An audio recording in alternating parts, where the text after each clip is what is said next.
Di sebuah hutan lebat yang berbatasan dengan sungai jernih, hiduplah seekor monyet bernama Kiko. Ia terkenal usil, cerdik, tapi juga sering mengandalkan akalnya untuk menghindari kerja keras.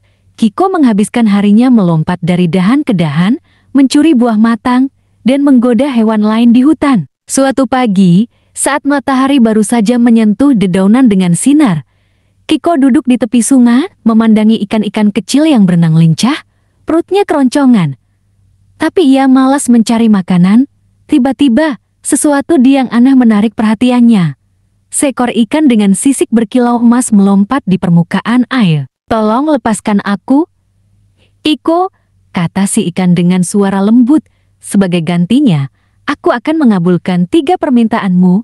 Kiko terkejut, tapi senyumnya segera melebar. "Baiklah, permintaan pertama, aku ingin banyak sekali pisang, cukup untuk setahun." "Permintaanmu dikabulkan," jawab ikan itu. Seketika, di balik semak-semak, muncul pohon pisang yang syarat buah, kuning matang dan harum. Tanpa pikir panjang, Kiko melepas ikan itu dan melompat ke arah pisang. Ia makan sepuasnya, tertawa-tawa sambil memandangi harta barunya. Namun, setelah seminggu, pisang yang tak ia makan mulai busuk. Bau menyengat menyebar di mana-mana, menarik perhatian semut, lalat, dan hewan lain. Kesal, Kiko kembali ke sungai. Ikan emas itu muncul lagi, seolah tahu ia akan datang. "Aku ingin permintaan kedua," kata Kiko. "Buatkan aku rumah kayu yang besar di atas pohon, dengan tempat tidur empuk dan makanan melimpah." "Permintaanmu dikabulkan," sahut si ikan. Di pohon tertinggi, muncullah rumah kayu megah, lengkap dengan segala kenyamanan yang diinginkan Kiko. Ia segera pindah dan menikmati hidup mewahnya. Namun, kebahagiaan itu tak bertahan lama. Karena terlalu nyaman, Kiko menjadi malas dan tak pernah turun dari rumahnya. Ia lupa cara melompat lincah, tubuhnya menggemuk, dan ia bosan tanpa teman. Dari atas pohon, ia memandangi hewan lain yang bermain bersama, hatinya terasa sepi.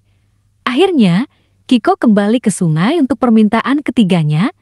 "Ikan, permintaan terakhirku, aku ingin bahagia selamanya." Si ikan tersenyum, kebahagiaan sejati tidak datang dari harta atau kenyamanan. "Kiko, ia datang dari berbagi, bekerja keras, dan menghargai apa yang kamu miliki. Aku akan mengembalikanmu ke hari pertama kita bertemu, agar kamu bisa memilih jalan yang lebih bijak." Dalam sekejap, Kiko kembali duduk di tepi sungai, dengan perut keroncongan, seolah semua mimpi tadi hanyalah ilusi. Tapi kali ini, ia tersenyum. Ia paham bahwa kebahagiaan sejati adalah tentang keseimbangan, bukan kemalasan atau kemewahan semata. Sejak itu, Kiko berubah. Ia membantu teman-temannya, berbagi makanan, dan tetap ceria tanpa bergantung pada keinginan sesaat.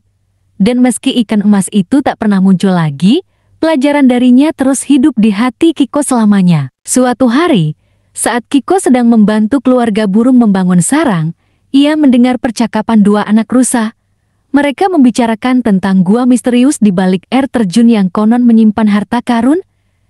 Dahulu, Kiko pasti akan langsung berlari ke sana, tapi kini ia tersenyum dan melanjutkan pekerjaannya. Beberapa waktu kemudian, musim kemarau melanda hutan.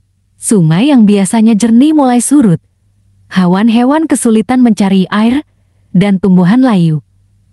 Iko, yang kini lebih bijak, mengajak para hewan bekerja sama membuat lubang penampungan air hujan dan berbagi persediaan makanan. Ketika hujan pertama turun, semua hewan bersorak gembira. Mereka berkumpul di sekitar lubang penampungan air yang telah penuh. Kiko duduk di atas batu, memandangi pemandangan itu dengan hati hangat. Ia menyadari kebahagiaan sejati adalah melihat orang lain bahagia.